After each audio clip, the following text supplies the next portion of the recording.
Hey guys, Precision here as promised because I said I would do the faster uploads. And I wanted to talk about how, in a previous video, I talked about how I used quirky weapons so that way I could make myself better at the game. I wanted to talk about what I feel about each weapon class and what they can teach you if you master them. Now, I'm not saying I mastered any of them, but they definitely helped me out in these pretty good predicaments.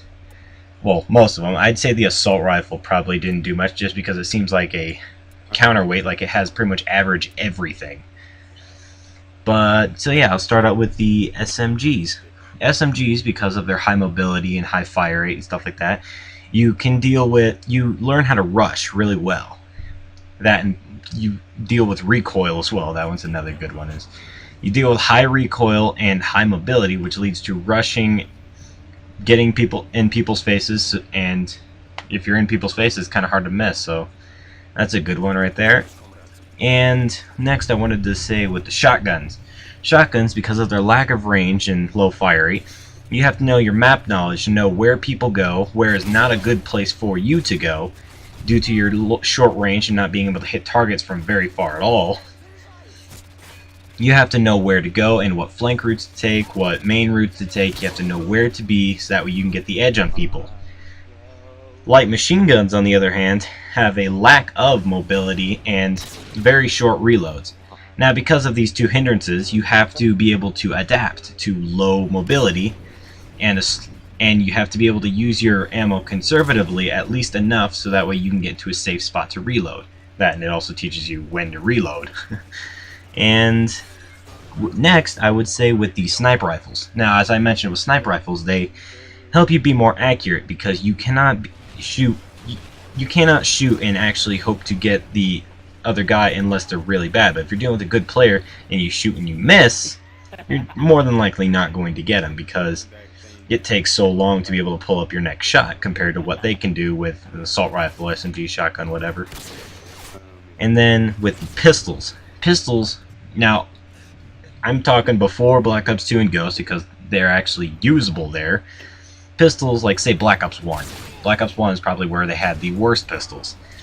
Black Ops 1, you had to learn how to use pistols stealthily, so that way you have the edge on people and kill them before they even know you're there.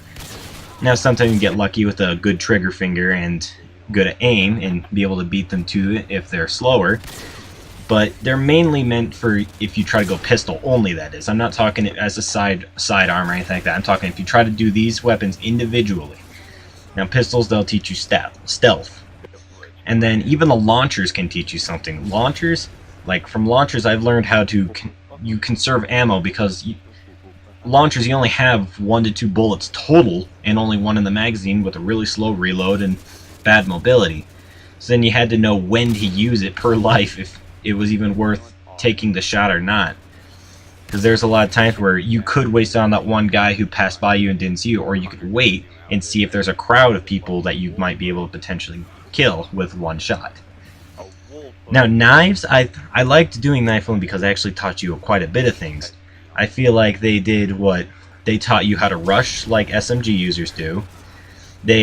You needed map knowledge because of the short range. Now I'm talking when it comes to the knives, I'm talking knife only, combat knife only, no throwables or anything like that. It teaches you map knowledge and how to rush. You also have to be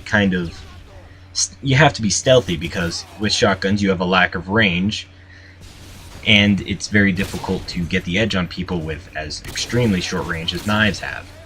Then with throwables, when I'm talking like tomahawks, ballistic knives, combat axes, whatever it may be, whatever game it is, I thought they taught you well with rushing, so that you got to be able to get up closer to people in order to hit them, because you can't expect to hit somebody across the map every time, and with it arcing off, you can't really get a good aim without a good prediction of their movements.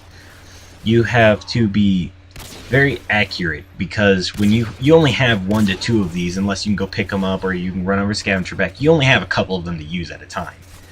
That's not going to be very useful or beneficial to you if you're just going to use them all straight off the bat and then you have nothing to use. And then with... yeah, I think that's about with that one. And then I wanted to go into some of the special ones, just because some of these have been in previous games, and then others, like, it's not in every game, but it's showed up in other ones. One of them being the crossbow. Crossbow is only seen in Black Ops 1, but they did, if you got good with the crossbow, it did show you a thing or two about you. Black Ops 2, the crossbow, you needed to be accurate, because this thing was slow. This thing was about as fast as the sniper rifles before the patch. And if you miss with a shot, you might be able to get a second shot off if you're lucky enough, but you're more than likely not going to. And with it arcing as it goes, as you shoot it, you have to be able to time the target, be able to predict where it goes. It's probably as close to battlefield sniping as you're ever going to get. And then crossbow, you also don't have very fast mobility compared to, say, a shotgun or an SMG. That, and you have very low ammo, and the reload's kind of quick on the crossbow, but not Black Ops 1, but Black Ops 1 crossbow, it reloaded pretty slowly. And I thought those taught you very well at how to be, like, predict people's movements as well, because, like I said, you did have to kind of time it, see how far away they were, and try to aim ahead of them, so that way it did hit them. And then, lastly, the riot shield. Now, I know these ones are very annoying and frowned upon, but they actually do teach you something, surprisingly. The riot shield, when I actually was attempting to get this thing gold in Black Ops 2, one of the things I had to quickly learn how to do was, one, rush, because when you know where the spawns are, you have the ability of not getting shot in the front, as long as you can kind of guess where they're at. So then you kind of figured out how to rush patterns, rush flank routes and spots where everybody goes, and cause just a lot of ruckus. And then also, along with just like the knife, you have to deal with having a very short range, because riot shield is only a melee. So you only have a very short distance. I'm sure it's a little bit more than the knife, but still not much. And if you're on core, it's a 2-shot kill, and that's like having a 2-lunge knife, which, man, that would screw a lot of people over.